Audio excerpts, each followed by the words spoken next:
Dear Christopher, here is your friend Thomas the Tank Engine. He wanted to come out of his station yard and see the world. These stories tell you how he did it. I hope you will like them because you helped me to make them. Your loving Daddy.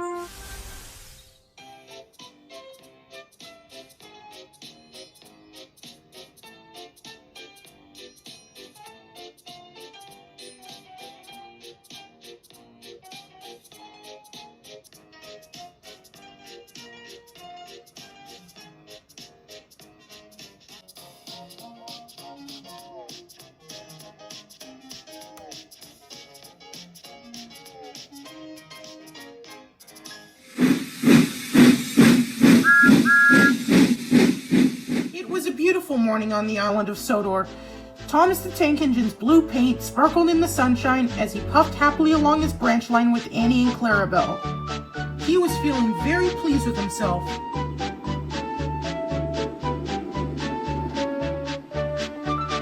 "Hello, Thomas," whistled Percy. "You look splendid today." "Yes, indeed," boasted Thomas. "Blue's the only proper color for an engine." "Oh, I don't know. I like my brown paint," said Toby. "I've always been green. I wouldn't want to be any other color either," added Percy. Well, anyway," huffed Thomas. "Blue's the only proper color for a really useful engine. Everyone knows that."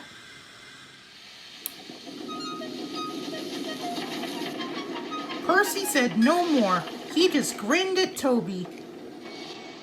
Later, Thomas was resting when Percy arrived. A large hopper was loading his freight cars full of coal. Thomas was still being cheeky. "Careful," he warned. "Watch out with those silly cars." Go on, muttered the cars. "And by the way," went on Thomas, "those buffers don't look very safe to me." Oh! The last load poured down. "Help! I'm choking!" cried Thomas. "Get me out!"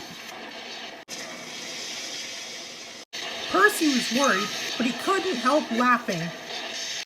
Thomas's smart blue paint was covered in coal dust from smoke box to bunker. "Ha ha!" chuckled Percy. "You don't look really useful now, Thomas. You look really disgraceful." "I am not disgraceful," choked Thomas. "You did that on purpose. Get me out." It took so long to clean Thomas that he wasn't in time for his next train. Toby had to take Annie and Clarabelle. "Poor Thomas," whispered Annie to Clarabelle. They were most upset.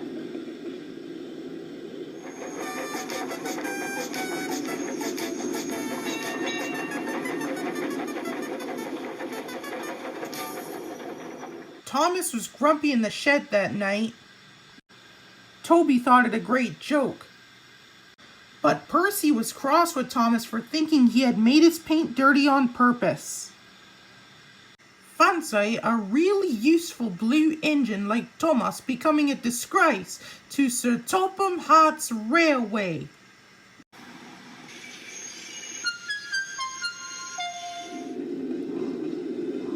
Next day, Thomas was feeling more cheerful as he watched Percy bring his cars from the junction. The cars were heavy and Percy was tired. "Have a drink," said his driver, "then you'll feel better." The water column stood at the end of the siding with the unsafe buffers. Suddenly, Percy found that he couldn't stop. The buffers didn't stop him either. "Oh!" wailed Percy. "Help!" The buffers were broken and Percy was wheel deep in coal. It was time for Thomas to leave. He had seen everything. Now Percy has learned his lesson too, he chuckled to himself.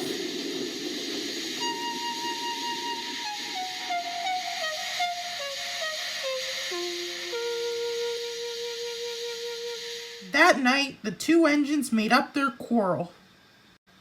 "I didn't cause your accident on purpose, Thomas," whispered Percy. "You do know that, don't you?"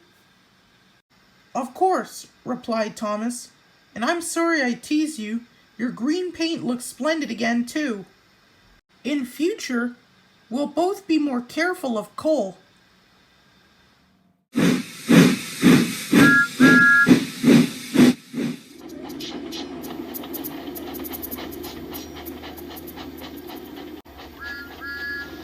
Thomas the Tank Engine was grumbling to the other engines.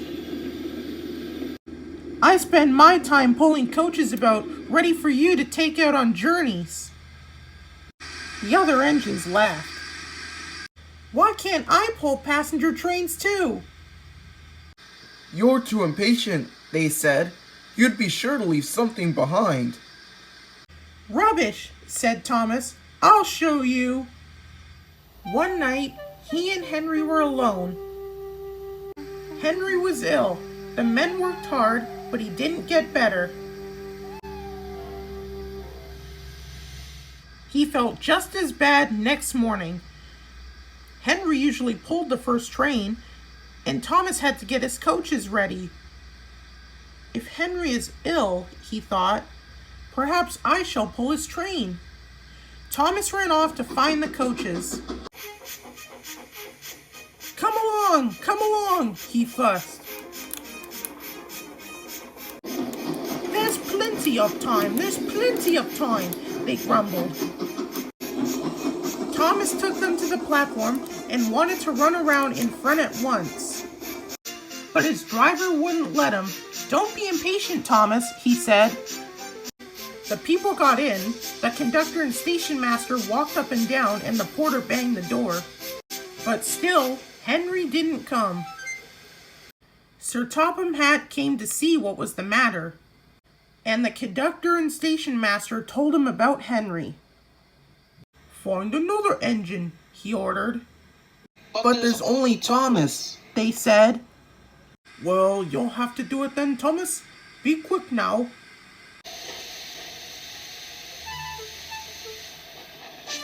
So Thomas ran round at the front and back down on the coaches, ready to start. "Let's not be impatient, Thomas," said his driver. "We'll wait till everything is ready." But Thomas was too excited to listen. And what happened then, no one knows. Perhaps they forgot to couple Thomas to the train. Or perhaps the driver pulled the lever by mistake. Anyhow, Thomas started without his coaches. As he passed the signal tower, men waved and shouted, but he didn't stop. "They're waving because I'm such a splendid engine," he thought importantly.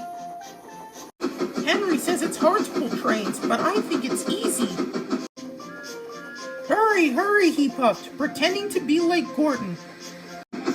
"People had never seen me pull a train before. And it was nice of them to wave," and he whistled. "Thank you."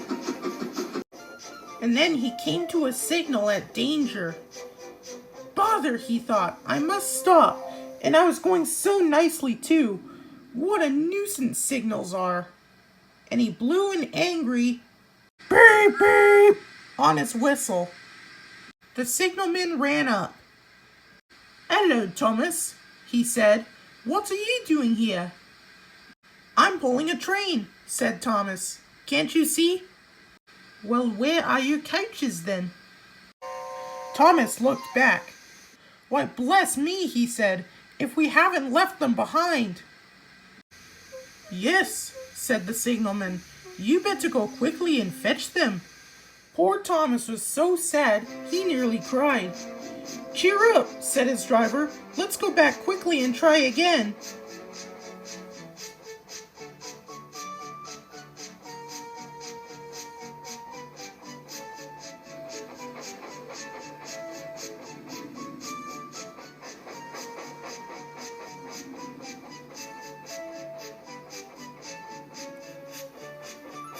At the station, everyone was talking at once. They were telling Sir Topham Hatt what a bad railway it was. But when Thomas came back, they saw how sad he was and couldn't be cross. He was coupled to the train, and this time he really pulled it.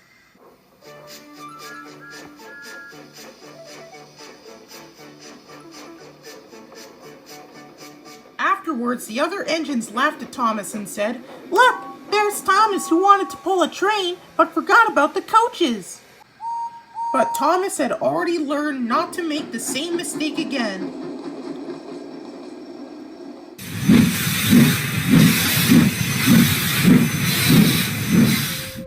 Thomas the tank engine was ill. Workmen tried to make him better, but it was no use. "Edward must take you to the works," said Sir Topham Hatt. Thomas felt very miserable.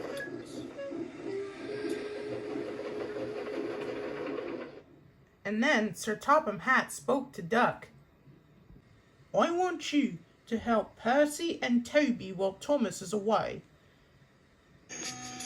Duck was delighted. He already knew Percy, and soon he made friends with Toby and Bertie.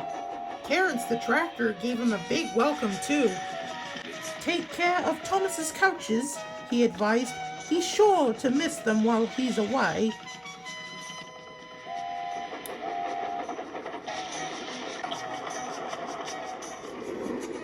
Duck was very gentle with the coaches.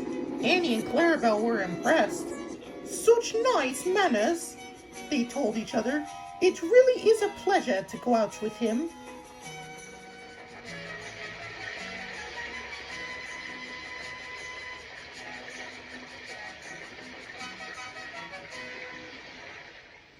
When Thomas came back, Annie and Clarabelle told him how well Duck had managed. Thomas was so pleased to be home that he soon forgot to be jealous.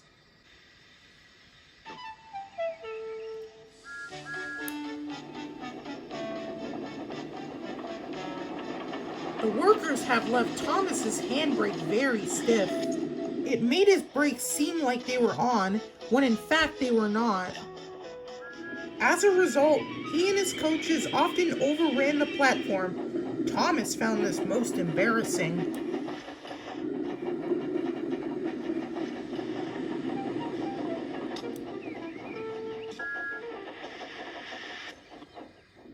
Gradually, his driver and firemen learned to be extra careful.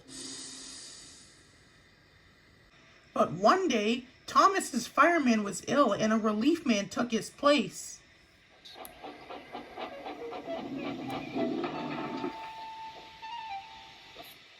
The firemen had fastened the coupling and joined the driver and station master on the platform to wait for Henry's passengers. The firemen had forgot all about Thomas's handbrake. Thomas simmered happily. Not long now, he thought, as he saw Henry slowly approaching, but Thomas's brakes were not on. And suddenly, he felt his wheels begin to move. He tried to stop, but he couldn't without his driver and fireman. He tried to whistle a warning, but he couldn't do that either. The conductor, driver, fireman, and passengers were all stranded on the platform. "Stop! Stop!" shrieked Annie and Clarabelle. But Thomas, with plenty of steam, kept on going. The alarm went down the line. "Stop the runaway!" There, ready for action, was Harold the helicopter. The inspector had made a plan, and together they took off into the sky.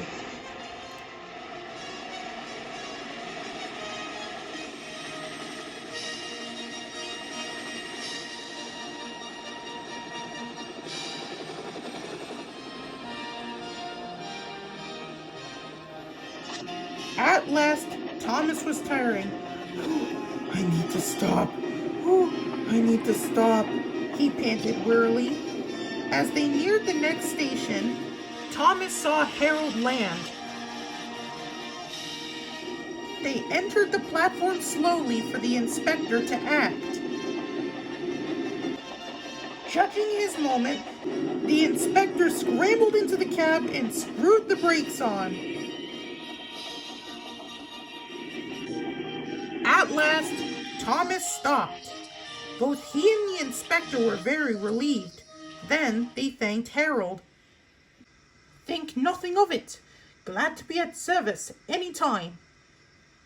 "Thomas," remarked the inspector, "we must never let this happen again."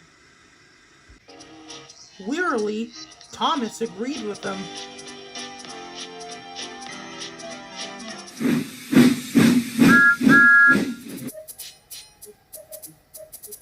Thomas the Tank Engine wouldn't stop being a nuisance.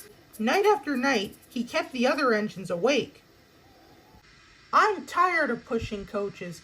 I want to see the world." The other engines didn't take much notice, for Thomas was a little engine with a long tongue. But one night, Edward came to the shed. He was a kind little engine and felt sorry for Thomas. "I've got some freight cars to take home tomorrow. If you take them instead of me, I will push coaches in the yard." "Thank you," said Thomas. "That would be nice." Next morning, Edward and Thomas asked their drivers, and when they said yes, Thomas ran off happily to find freight cars.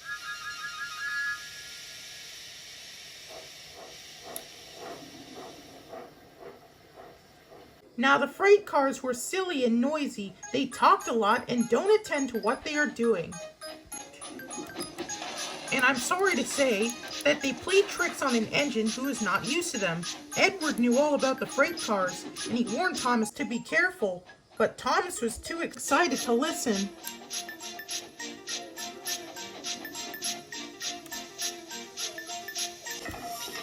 The shunter fastened the coupling, and when the signal dropped, Thomas was ready. The conductor blew his whistle. "Beep, beep," answered Thomas, and started off. But the freight cars weren't ready. "Oh, oh," they screamed. "Wait, Thomas, wait!" But Thomas wouldn't wait. Come on," he puffed. "All right, don't fuss. All right, don't fuss," grumbled the cars.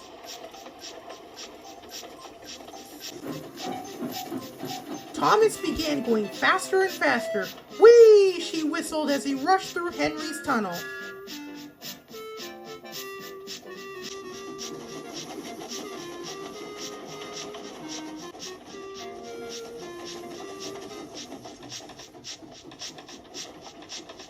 "Hurry, hurry," called Thomas. He was feeling very pleased with himself. But the cars grew crosser and crosser. At last, Thomas slowed down once he came to Gordon's Hill.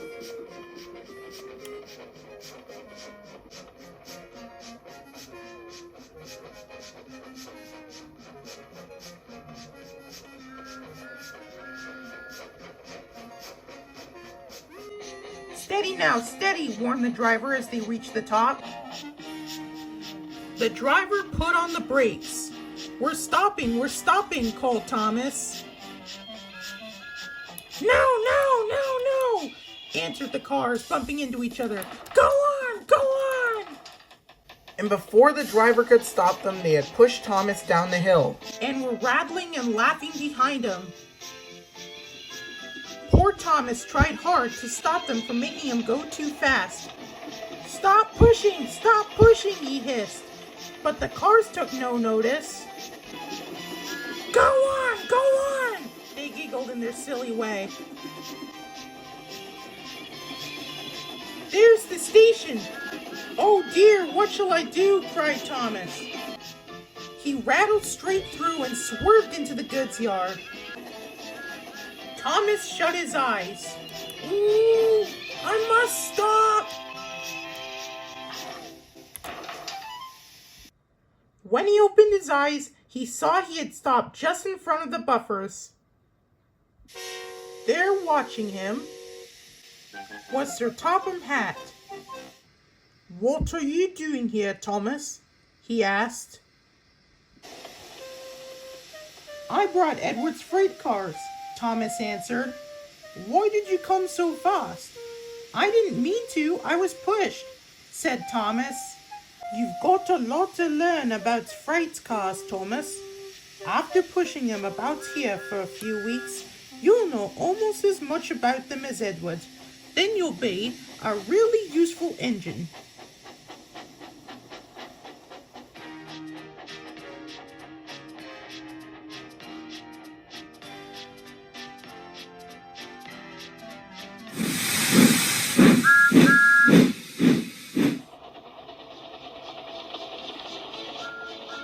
Thomas the Tank Engine worked his branch line for many years and knows it very well.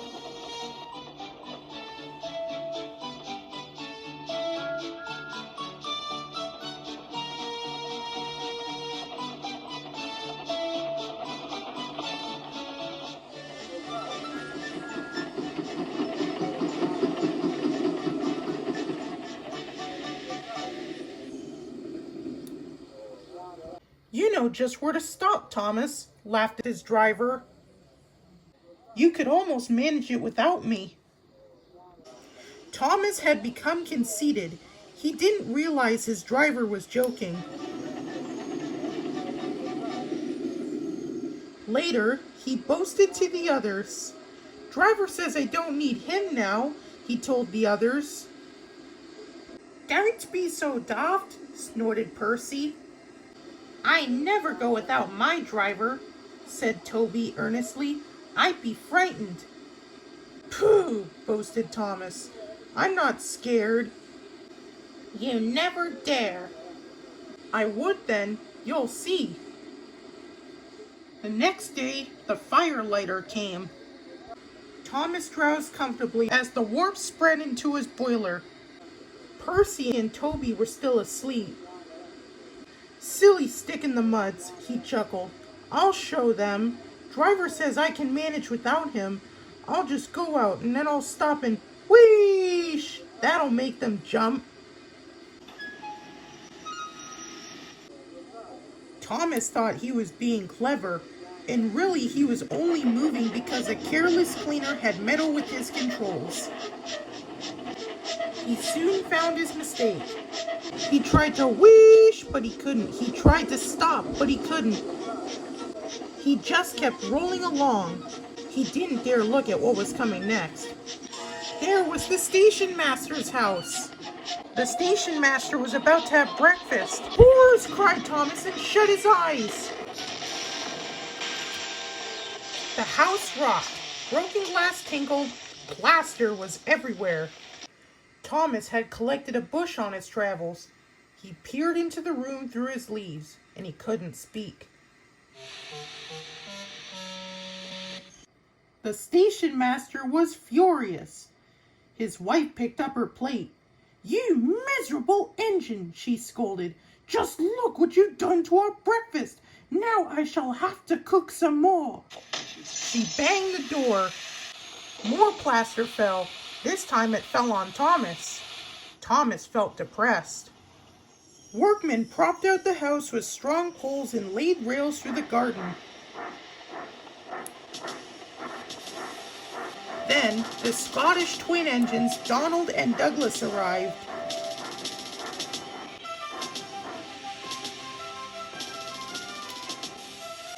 Dinna fetch yourself, Thomas. We'll soon have you back on the rails. They laughed.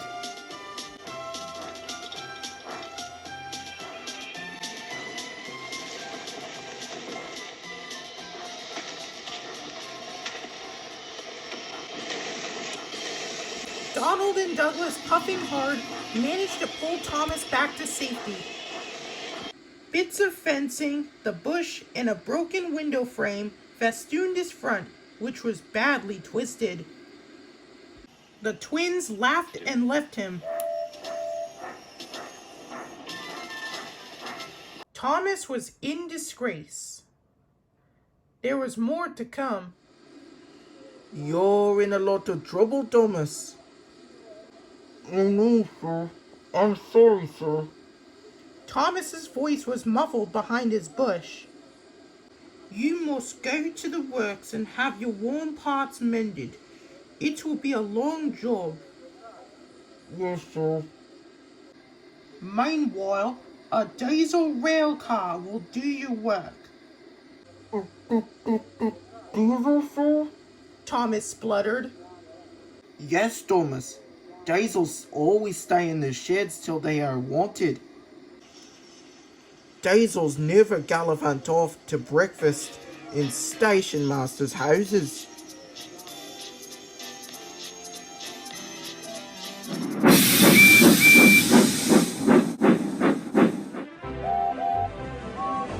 Sir Topham Hatt's engines love being shiny and clean. It makes them feel cheerful as they puffed across the island of Sodor.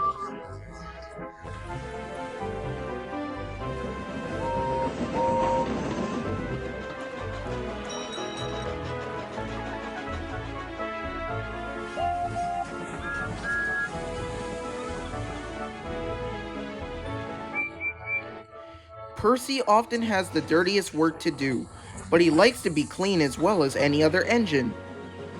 Washdowns are important to Percy, but Sir Topham Hatt had bad news. Due to a water shortage, he said, no engine shall have more than one washdown a day. Usefulness before cleanliness, he added and left.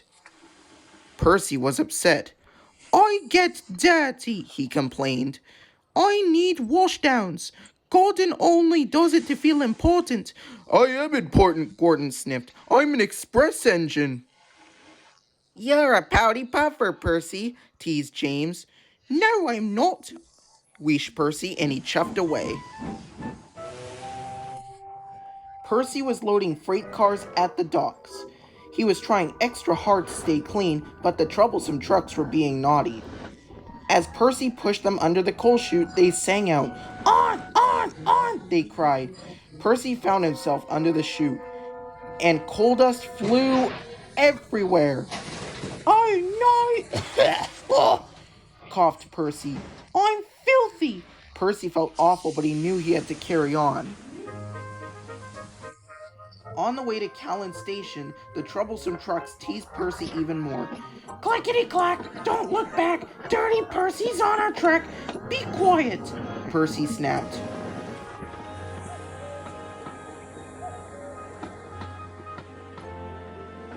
When Percy arrived at Callan Station, he was very upset.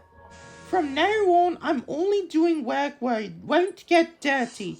Harold the helicopter was at Callan Station picking up medical supplies. Hello, Percy, he called. And he took off, blowing cinders and ashes everywhere.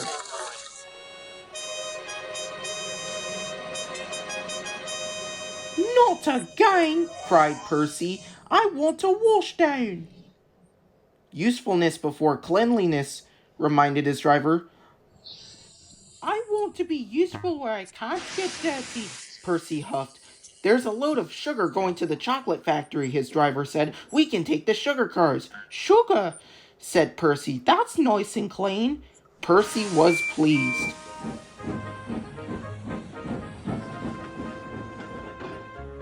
Percy didn't know that earlier a leaky freight car had spilled oil on the track.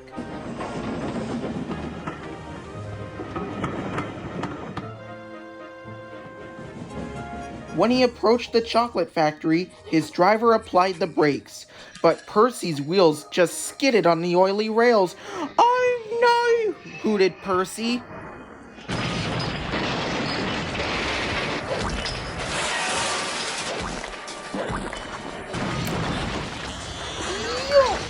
He groaned.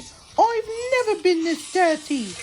He was covered from funnel to firebox in sticky, gooey chocolate. Back at the sheds, everyone thought it was very funny. You look good enough to eat, Thomas hooted. Bon Percy, teased James. Chalk ice on wheels, chipped in Henry. Disgraceful, said Gordon pompously. Ahem, said a stern-sounding voice. It was Sir Topham Hatt. You've had a trying day, Percy, he said. Yes, sir, replied Percy from beneath the chocolate. But you showed us all that usefulness does become before cleanliness. So, he added, you shall have your washdown. Oh, sir. And a new coat of paint. Percy just beamed. One night, Henry and Gordon were alone with James. Although Sir Topham Hatt was beginning to think well of him, whenever the chance came, the other engines would talk of nothing but bootlaces. Remember when they had to use a bootlace to get you out of trouble, James? They would tease. James tried to get back by talking about Henry, who got shut up in the tunnel, and Gordon, who got stuck on a hill, but they wouldn't listen. You talk too much, little James, said Gordon. A fine, strong engine like me has something to talk about. I'm the only engine who can pull the express. When I'm not there, they need 2 engines. Think of that. I pulled expresses for years and have never once lost my way. I seem to know the right line by instinct. Every wise engine knows that the signalman sets the switches to make the engines run on the right tracks. But Gordon was so proud he had forgotten. Wake up, James, said Gordon next morning. It's time for the express. What are you doing, odd jobs? Oh well, we all have to begin somewhere, don't we? Run along and get my coaches. Don't be late. James went to get Gordon's coaches. They were all shining with new paint. He was careful not to bump them, and they followed him smoothly into the station, singing happily, "We're going away, we're going away." "I wish I was going with you," said James. "I should love to pull the express and go flying along the line." Gordon, with much noise and blowing of steam, got ready to back onto the train.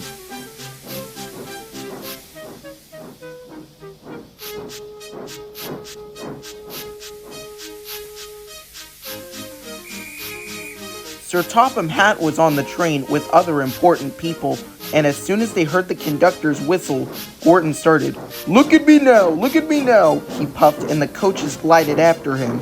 Boop, boop, boop, boop, boop. Goodbye, little James. See you tomorrow. James watched the train disappear and then went back to work. He pushed some freight cars into their proper sidings and went to fetch the coaches for another train. James had just brought the coaches to the platform when he heard a mournful noise.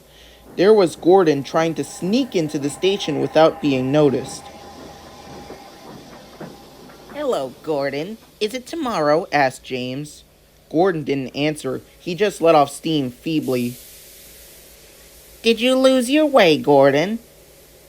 No, it was lost for me. I was switched off the main line onto the loop. I had to go all around and back again. "Perhaps it was instinct," said James. All the passengers were shouting at the ticket window, "We want our money back!" Sir Topham Hatt climbed onto a cart and blew the conductor's whistle so loudly that they all stopped to look at him. Then he promised them a new train at once. "Gordon can't do it. Will you pull it for us, James?" "Yes, sir, I'll try." So James was coupled on, and everyone got in. "Do your best, James," said Sir Topham Hatt. Come along, puffed James. You're pulling us well, sang the coaches. Hurry, hurry, hurry, puffed James.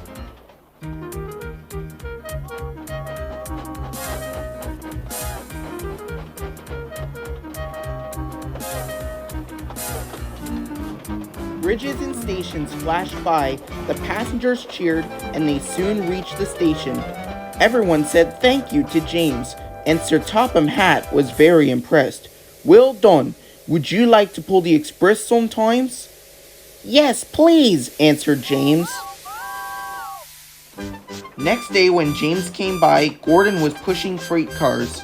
I'd like some quiet work for a change, he said. I'm teaching these cars manners. You did well with those coaches, I hear. Good, we'll show them. And he gave his cars a bump.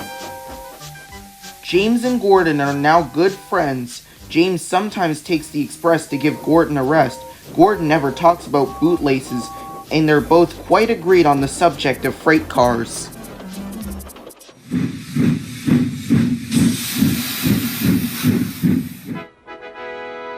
It was an important day in the yard. Everyone was busy and excited, making notes and taking photographs. A special visitor had arrived and was now the center of attention. Who's that? Whispered Thomas to Duck. That, said Duck proudly, is a celebrity. A what? asked Percy. Also, Liberty is a very famous engine, replied Duck. Driver says we can talk to him soon. Oh, said Thomas, he's probably too famous to even notice us. Just then, Gorton arrived. Pah, said Gorton. Who cares? A lot of fuss about nothing if you ask me. And he steamed away. Later that night, the engines found that the visitor wasn't conceited at all. He enjoyed talking to the other engines till long after the stars came out.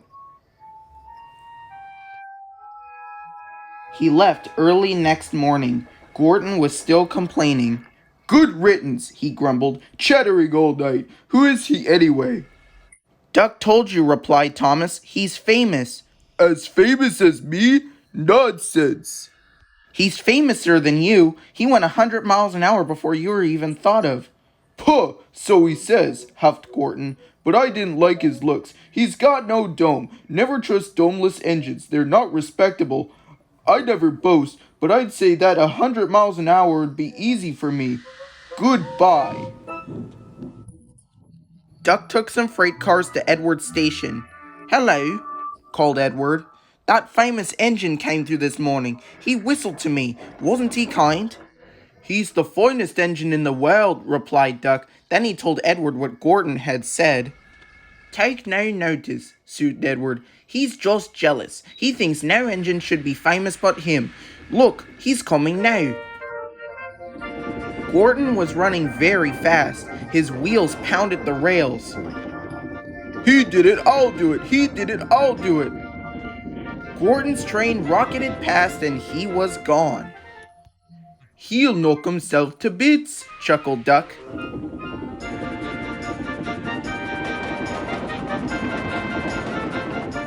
Gorton's driver eased him off. Steady, Gorton, we aren't running a race. We are then, said Gorton, but he said it to himself. Suddenly, Gorton began to feel a little strange. The top of my boiler seems funny, he thought. It feels as if something is loose. I'd better go slower. But it was too late. On the viaduct, they met the wind. It was a teasing wind that blew suddenly at hard puffs. Gorton thought it wanted to push him off the bridge. No, you don't, he said firmly, but the wind had other ideas.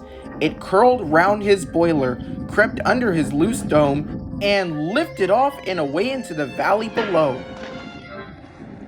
Gorton was most uncomfortable. The cold wind was whistling through his hole where his dome should be, and he felt silly without it. At the big station, the freight cars laughed at him. Gorton tried to whoosh them away,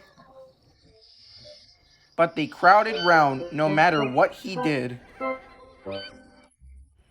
On the way back home, he wanted his driver to stop and fetch his dome. We'll never find it now, said his driver. You'll have to go to the works for a new one. Gorton was very cross.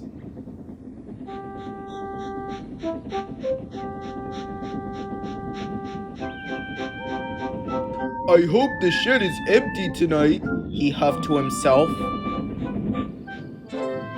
But all the engines were there waiting.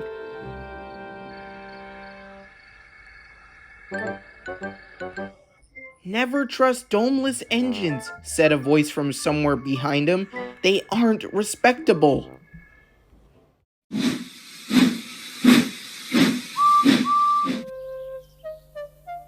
One day, Edward was in the shed where he lived with the other engines. They were all bigger than Edward and boasted about it. The driver won't choose you again, said Gorton. He wants strong engines like us. But the driver and fireman felt sorry for Edward. Would you like to come out today? Oh, yes, please, said Edward. So they lit his fire, made lots of steam, and Edward puffed away. The other engines, except for Thomas, were very cross of being left behind.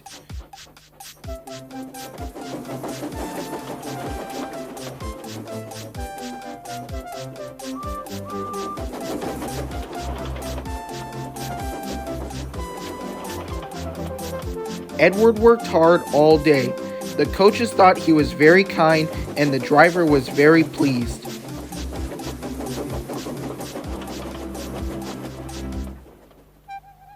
"I'm going out again tomorrow," Edward told the other engines that night. "What do you think of that?" But he didn't hear what they thought, for he was so tired and happy that he fell asleep at once. Next morning, Edward woke up to find nothing had changed. Gordon was still boasting. You watch me, little Edward, as I rush through with the express. That would be a splendid sight for you. Goodbye, little Edward. Look out for me this afternoon.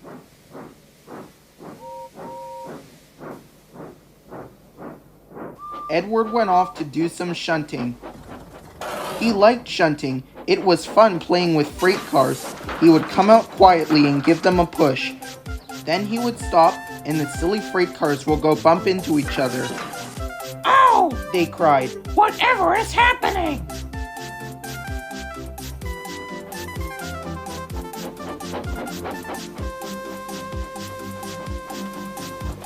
Edward played till there were no more freight cars. Then he stopped to rest.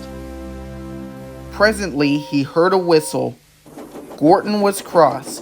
Instead of nice new coaches, he was pulling a dirty freight train. A freight train, a freight train, a freight train, he grumbled.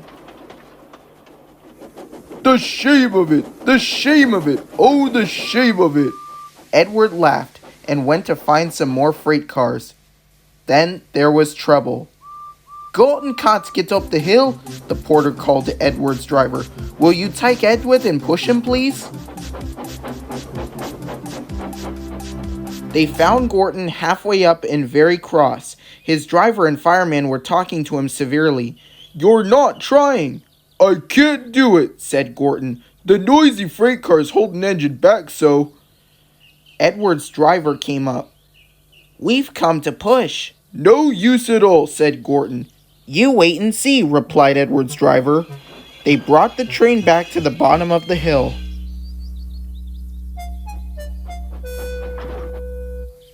"I'm ready," said Edward. No good, grumbled Gordon. They pulled and pushed as hard as they could.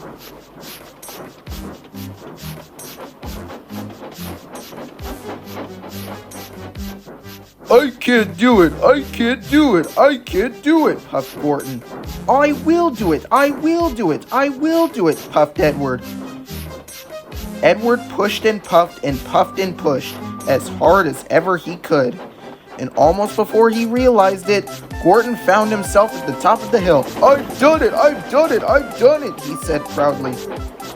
He forgot all about kind Edward and didn't say thank you. Edward was left out of breath and far behind, but he was happy because he had been so helpful. At the next station, he found that the driver and fireman were very pleased with him. The fireman gave him a nice long drink, and the driver said, "I'll get out my paint tomorrow and give you your beautiful coat of blue with red stripes. Then you'll be the smartest engine in the shed."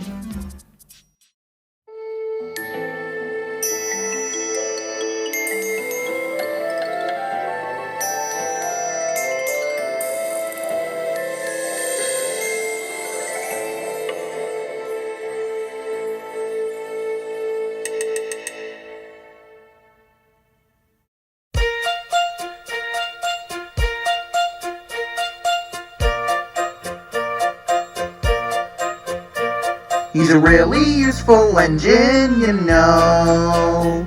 All the other engines, they'll tell you so. He huffs and puffs and whistles, rushing to and fro. He's the really useful engine we adore. He's the one, he's the one. He's the really useful engine that we adore. He's the one, he's the number one, Thomas the Tank Engine.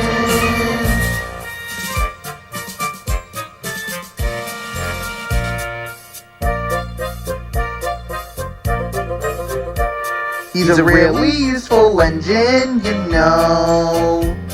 'Cause the fat controller, he told him so.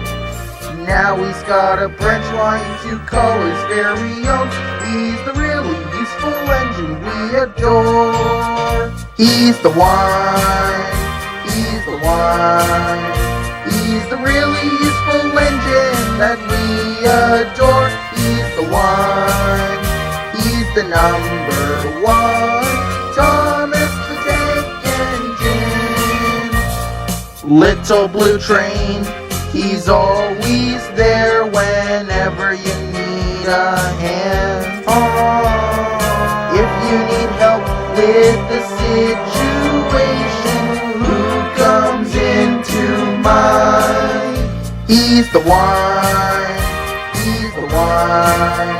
He's the really useful engine that we adore. He's the one. He's the number one. Thomas the Tank Engine.